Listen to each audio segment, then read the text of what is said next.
আপনারা সকলে অবগত আছেন যে শামীম রহমান নামে এক প্রতারক বিএনপির ভারপ্রাপ্ত চেয়ারম্যান জনাব তারেক রহমানের আপন চাচাতো ভাই পরিচয় দিয়ে বিভিন্ন ধরনের প্রতারণা করে আসছিলেন। আমরা এই প্রতারণা যখন আমাদের নলেজে আসে তখন আমরা অনুসন্ধান শুরু করি। এই অনুসন্ধানের প্রেক্ষিতে আজ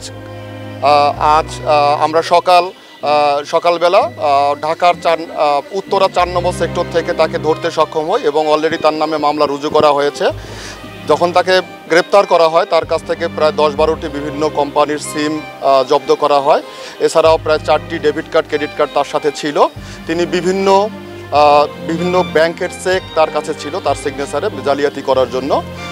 তিনি মূলত বিভিন্ন সরকারি কর্মকর্তা কর্মচারী এছাড়াও দলীয় নেতাকর্মী তাদেরকে পদ পদবি এবং পোস্টিং করিয়ে দেওয়ার জন্য প্রতারণার ফাঁদ পাতেন। তিনি নিজেকে জনাব তারেক রহমানের চাচাতো ভাই হিসেবে পরিচয় দিয়ে তিনি টাকা হাতিয়ে নিতেন এবং তাদেরকে পদ পদবীর কথা বলতেন। এভাবে তিনি দীর্ঘদিন যাবৎ তিনি তার এই প্রতারণা চালিয়ে আসছিলেন এবং তিনি নিজেকে ব্যারিস্টার বলে পরিচয় দিতেন অনেক সময় এবং নিজেকে ডিআইজির ইকুইভ্যালেন্ট হিসেবে পরিচয় দিতেন তিনি বিভিন্নভাবে। তো আমরা সেই প্রতারককে ধরতে সক্ষম হয়েছি।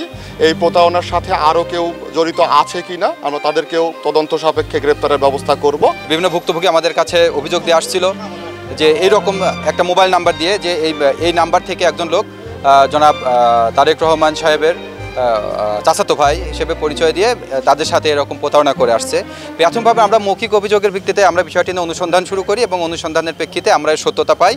পরবর্তীতে গতকালকে আমাদের বগুড়া জেলা যুবদলের সাধারণ সম্পাদক সাংগঠনিক সম্পাদক হারুনুর রশিদ সাহেব উনি একটি অভিযোগ দায়ের করেন। ওই অভিযোগের প্রেক্ষিতে আমরা মামলা দায়ের করি এবং তাকে আজকে সকালে আমরা ডিএমপির উত্তরা থেকে তাকে আমরা গ্রেপ্তার করতে সক্ষম হই। আসলে সে নিজেই একটা চক্র চালাচ্ছে এই চক্রের আরও 2-4-5 বা সদস্য থাকতে পারে বলে আমরা মনে করছি তদন্ত সাপেক্ষে এবং সেগুলো পূর্ণাঙ্গ তদন্ত হলে সেভাবে আমরা বের করে নিয়ে আসতে পারবো এবং তখন বলতে পারবো এই চক্রে আরও কারা কারা সদস্য আছে।